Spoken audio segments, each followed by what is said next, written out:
Hello everybody, Toastbomb here. Today we're going to be looking at 343's new video of all the Covenant weapons and breaking it down for you guys, checking out all of them. Now there's a lot of weapons, we don't have much time, so let's get right into it. Alright, so the first weapon we're going to be taking a look at is the Storm Rifle. Now you may notice at the beginning of the clip, he does a sticky launch. So confirmed sticky launching, the Halo 3 style of it at least, is confirmed in the game. Now if you don't know what sticky launching is, it is a technique to launch sticky grenades and is used to kill people very quickly and even around corners, because if you don't know, sticky grenades, if you're standing right on top of them, can kill you instantly, even if you're not stuck. If you're close enough to them, they will kill you with full shields.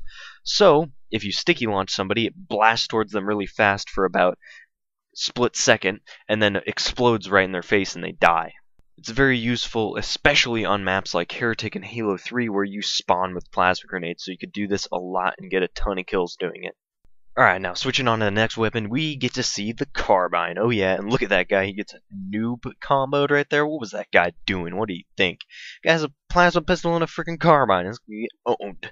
Didn't even stand a chance. Anyways, I just want to say, first of all, I'm really liking the look of the Carbine. I love those floating little elements coming out of the thing of it.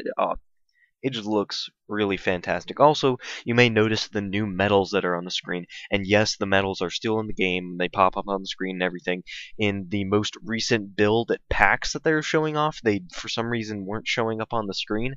And so some people thought maybe they were out of the game. They weren't quite sure. So yes, they are still in the game. Don't worry.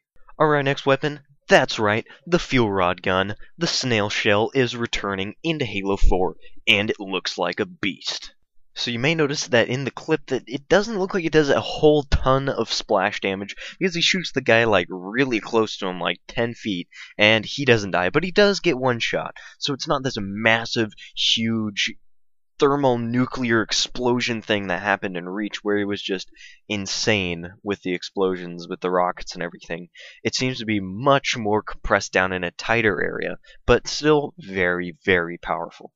Also, I want to say I'm really liking the look of this weapon as well. You can see in the bottom right that there's the little camera down there, sort of similar to the Halo 3 sniper rifle, where it's showing where you look in this sort of wireframe looky thing, and I just love the effect. It looks awesome.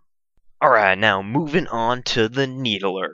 And if you don't know, the Needler in this game is actually a power weapon for the first time in the Halo series. I'm thinking they probably did this because I've seem to remember in one of the Halo Reach vid docs, I believe it was, that they were talking about the needle rifle. Whoa, pause right there. Did I just say the needle rifle? What was I thinking? I noticed that in the post-processing, and I'm like, hey, that's not cool. I need to change that. So I'm changing it right here. Not the needle rifle. I'm talking about the Needler. Sorry that I said needle rifle. Anyways, roll the clip, Steven. And they're talking about how it's very hard to balance, and they said they got it right in Reach. It felt really good and really powerful, at least they thought at the time. So I think maybe that's why they just switched it to a power weapon, because it seemed like a weapon that they always wanted to be this really awesome, super powerful thing, but then it's kind of unbalanced, so it just doesn't really make sense. So it's a power weapon this time around, and it destroys kids, and looks really cool doing so in the process. Alright, now moving on to the plasma pistol. Now you can see at the top that he has an ordnance ready, and you can see that there are three options. There's a shotgun, hopefully you know what the shotgun is, and there's the saw, which is this new ultra powerful, basically a super powerful assault rifle that you get to use as a power weapon, and that thing looks pretty awesome. But the third option, sorry, is actually a new power-up. It is this speed boost power-up, which I'm actually a little bit skeptical about, because I don't know if when you actually use that speed power-up, if you're gonna still grip the ground. Previously in Halo games, if you went into the player traits and you sped people up, you would kind of start ice skating on the ground, and you wouldn't really grip the ground anymore.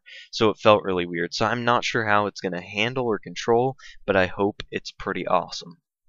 Alright, now it's time for the energy sword. You know it, you love it, nothing's changed here, it's still the same, but you do notice that one of the visors looks pretty interesting. It's almost this like pearlescent, like two-tone sort of look. It's green and red.